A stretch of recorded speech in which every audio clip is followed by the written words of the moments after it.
There was a time many years ago when I would insist that my students speak when spoken to, even if being passed in the hallway or greeted in the cafeteria. In the time that I've spent at this school, I've come to realize these students have so many different kinds of issues and so many different kinds of struggles that they don't know how to muster a hello. So I reached the point where I would just speak to them knowing they would not return the salutation. Gradually, I saw a change in about 90% of those who initially would not speak. Would not even make eye contact, now making eye contact, now approaching my desk, now speaking in return. We are working with a different population these days. We must be sensitive to who they are and why they are the way they are. They are in a cocoon of sorts, and prying them out of it would do to them what it would do to a caterpillar. Zach, he spoke today. Entering the classroom, I stood greeting my students and the one I worried about, the one I would see walking alone during lunch but never eating, the one who seemed to have not one friend, walked up to the door. Hi, Zach. Hi. He participated in an online spelling game on Monday. He did not raise his hand. He just looked at me. You want to try this one, Zach? He nodded. Okay, go. Shh, I quieted the others. He, of course, spelled the word correctly, but today he greeted me. He made eye contact and greeted me. In class, he came empty-handed like most. Josh, I have your essay. Did you complete the graphic organizer? No, ma'am. Okay, it's a separate grade. Oh, is it all right if I complete it now? Sure. Zach holding up his essay. I have your essay. Did you complete the graphic organizer? He shook his head. It's a separate grade. Can I get you to complete it now? Nodding, he stood to approach my desk. Can I borrow a pencil? I gladly obliged. Some of my entries are difficult to type through tears of joy and tears of uncertainty. I am filled with joy when I see such breakthroughs. I am, however, uncertain about my place here next year. I came here with a plan. Teach, prepare students for state and district assessments, and less than a year later, go back to consulting full-time. But as my daughter warned, something happened. I became attached. Not even in the sense that I had in the past. This attachment is new to me. I find myself attached to the degree of success these kids will realize now that we've made some strides, gotten so far, together. Dr. Carter, you're the only one who cares. Dr. Carter, can you request students? I want you to request me. You coming back next year, Miss Carter? That's my plan. I didn't want to tell them no. Well, I want to take your class. The seniors are all done. Some barely made it. They were diagnosed with an acute case of senioritis. Others were just feeling burnt out. One such student sent me an email. Another gave me a card. Thank you for preparing me for college. Still, others left handwritten notes on my desk. I don't want the rising seniors to lose what they have found. Some have found their voices, others their confidence. Still others have found a love of learning. Should I be concerned about what will become of them if I don't return? Okay, January 19. Does an ESE kid belong in my classroom? ESE stands for Exceptional Student Education. I'm guessing, but off the top of my head, I have in all 6 classes, probably 60 ESE students. That's approximately 50% of my student population. As mentioned in a previous entry, someone from Tallahassee has decided to send a committee to the high school to speak with the people who work directly with those students. That said, I'd like to segue into my day.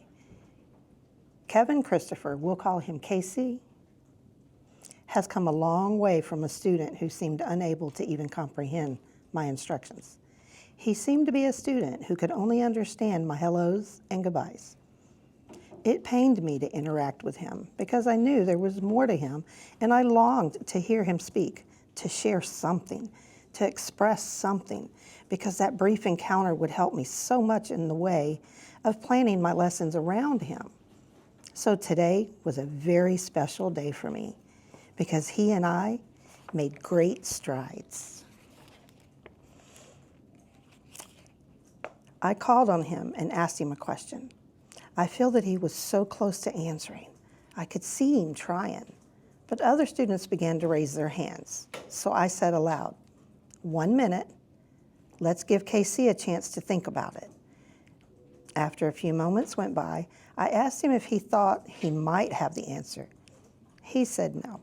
Okay, let's see if Samantha can help us. What I decided to start doing with him is pay him constant seat visits. Between readings, when students were taking notes, I would walk over to him to make sure he was getting the notes as well. Without that reinforcement, he would not take notes. He would sit with pencil in hand, look around at others, and side-eye me, waiting for clarity.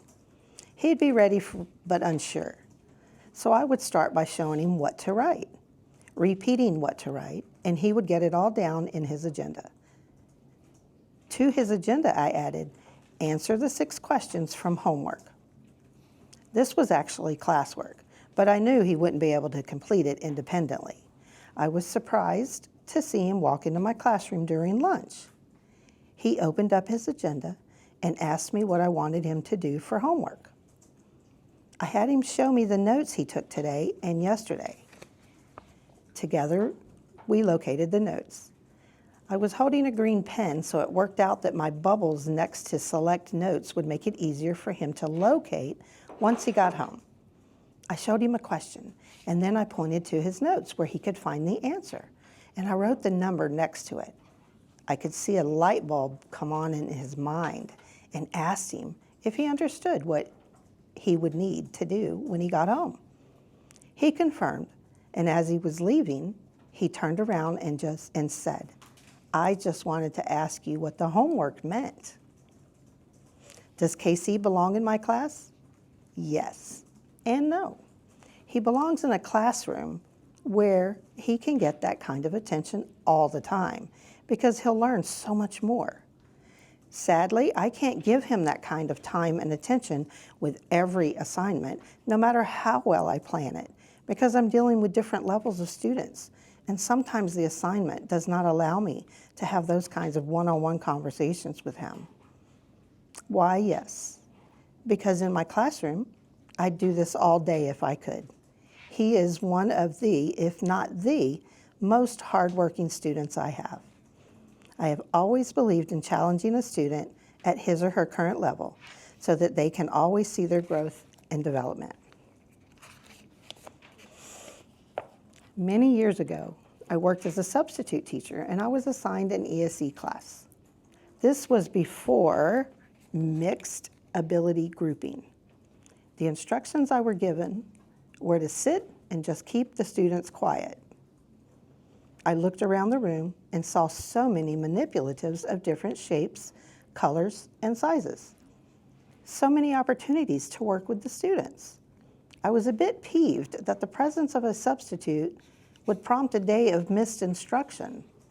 It suggested that the substitute may not be experientially equipped to manage the ESE population. I decided to engage the students. At the end of the class, one student told me they never use the items in the classroom. I was not surprised. Appalled, but not surprised. Our students, ESE or not, this includes gifted students, can do so much more when challenged.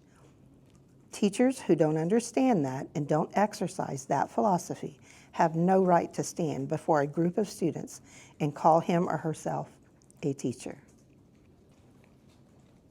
Perfect. Thank you. I had volunteers assist me in passing back large stacks of papers from the prior 9 weeks just so students could file them away and have them in their new portfolio folders. I'd forgotten about the student who levied her version of threats of talking to leadership when I administered the exam. When her papers were passed back, the 0 on her exam prompted a trip to my desk, where she began confronting me with questions. I calmly responded, "Oh yeah, we do need to discuss that, but not publicly." So, at the end of class, she came over to my desk and just stood there holding her exam. Attached to that exam, I had attached another identical to the first. We engaged in a discussion which began to escalate. She argued that the question about the movie was not something she was able to answer because I did not allow them to watch the entire movie. Again, I found myself reminding a student of what really happened. You're telling me what my reason was for stopping the movie. It had nothing to do with the improper statement some student made, but everything to do with the fact that we were at day 3 of watching the movie. The movie you said you hadn't seen very much of, and I had already discussed with you all, each time with pauses midway through the movie, that no talking was permitted.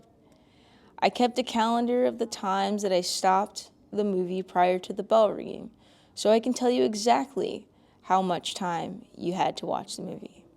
Besides that, I can also tell you that the question I asked you on the exam could have been answered within a mere 30 minutes of initial viewing. You had far longer than that. Now, the fact that you got all the other questions right tells me what a bright girl you are, and I always look for more of that. However, if you have to make a decision about whether you want to write me notes on your exam or simply take the exam, which is the reason I attached another copy, in case you chose to focus on taking the exam. If you do, then I'm able to record a grade for you. But if you choose to turn my exam into something to express yourself outside the realm of exam content, then your grade is already in the book, and it is and will remain a 0. She took the exam, both copies, went to her desk, copied the correct answers onto the clean exam, left the movie question blank, and turned in the updated version. I thanked her and ultimately recorded her B. In any profession where a person serves as an authority figure, it is paramount that we think quickly and calmly to avoid escalation. When I created the apples and oranges and their accompanying descriptions, I expected her to reject both pieces of fruit. She did not fail me. She chose rutabaga. I don't know how rutabaga would act in a situation like this, but I would assume she behaved in true rutabaga form. I have, however, seen a little bit of improvement and some engagement and would like to see that continue. The fact that she chose to complete this exam again without any more contention or resistance speaks volumes for her, and I am hopeful. By the way, she is a student in the December 19th entry. For the new as well as the seasoned educator, students who are still getting adjusted to or have trust issues with a new arrival must at all times experience a pleasant atmosphere in the classroom, regardless of how they are behaving. I made a conscious decision to only address, not discipline, certain behaviors. Eating sunflower seeds and spitting the shells on the floor and desk, leaving candy and gum wrappers on the floor and desk, leaving drinks on the floor, constantly moving about the room, pulling the phone out of pockets and hiding it when addressed.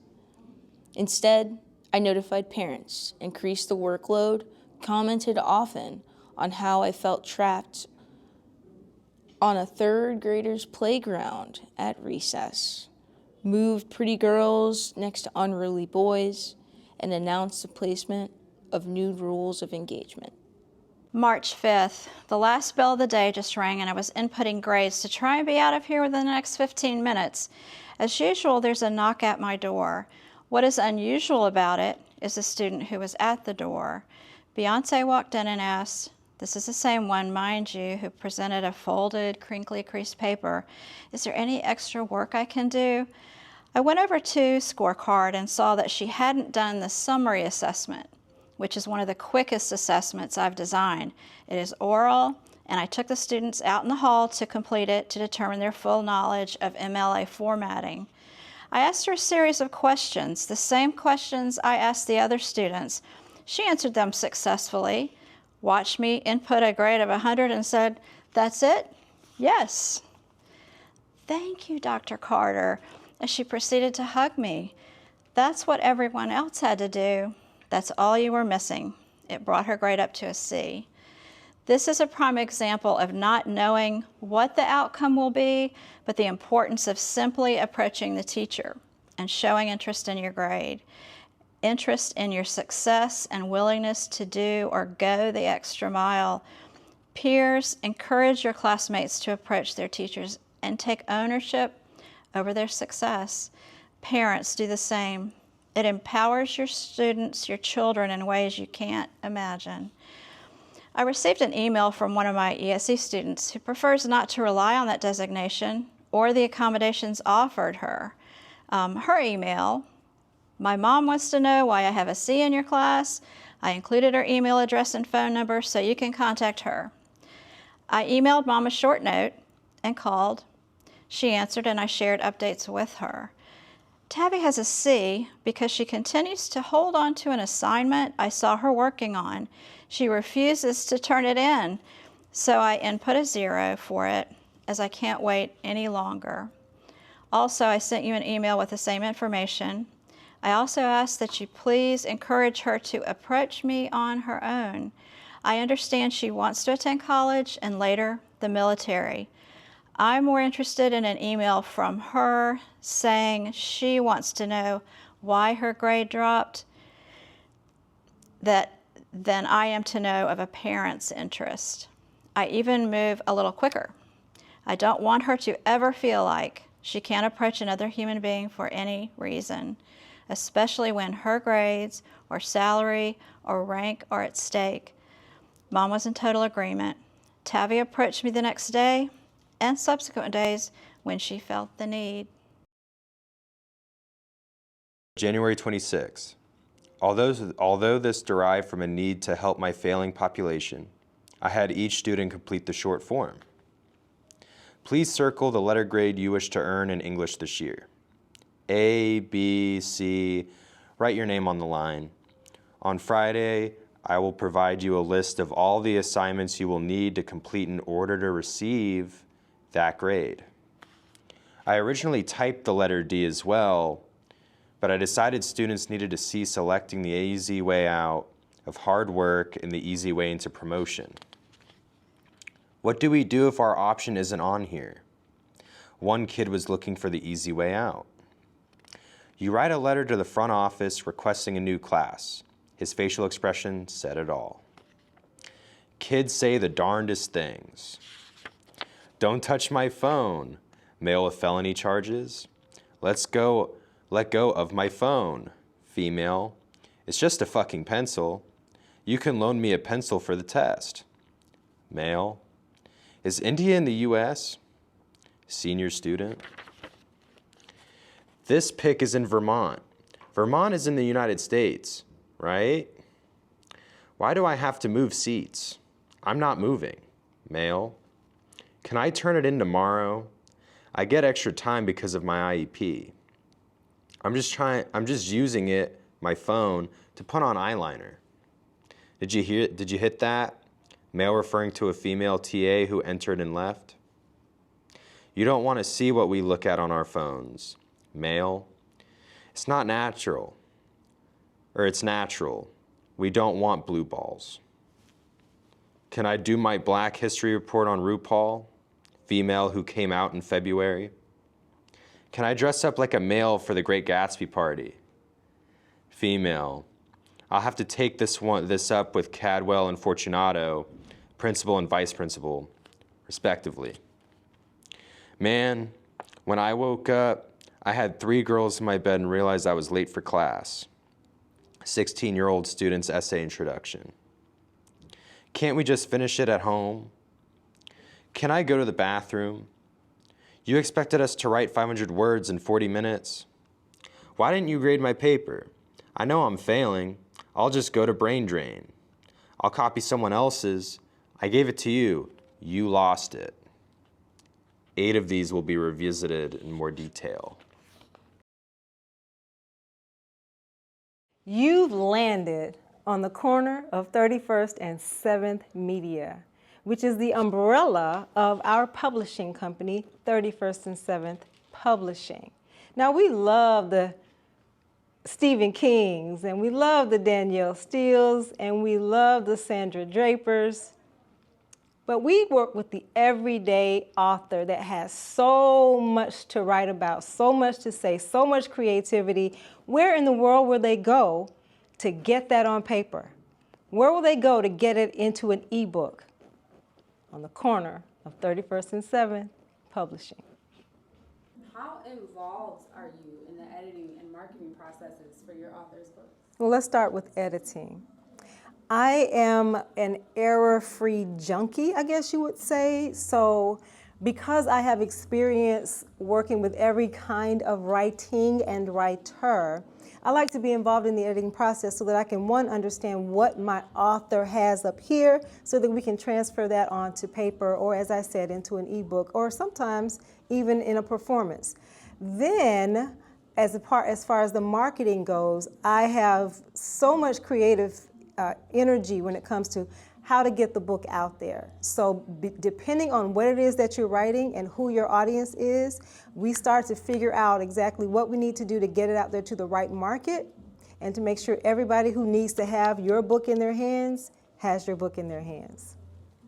Social media, interviews, appearances, you name it. If you have the energy to do it, we're going to get it done.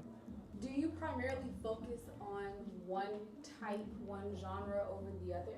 And do you have imprints? Do you have plans for imprints in the future?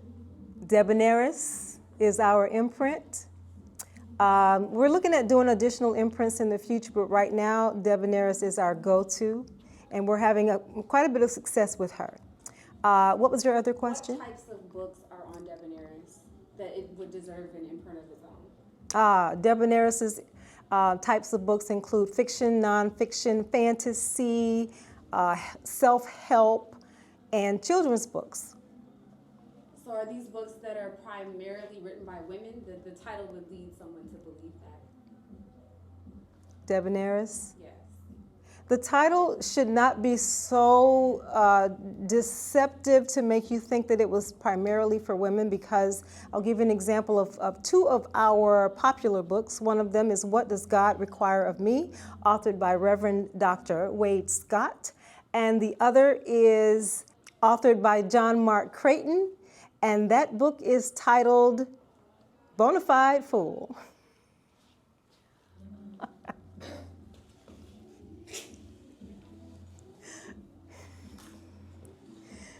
What advice would you give an aspiring writer that is aspiring to become published specifically? First of all, overcome the fear of feeling like there's nothing you have to say that anybody else would want to hear. There's nothing that you could write that anyone else would want to read. Overcome that first and just put pen to paper. Sit down at your laptop and begin pecking at those keys, and don't overthink it, okay? That's the first thing. Don't overthink it. Sometimes we grade ourselves prematurely, we edit prematurely, we correct prematurely. So my advice to you is to simply write until you look down and realize, wow, I have an entire manuscript here. Then you get in touch with us.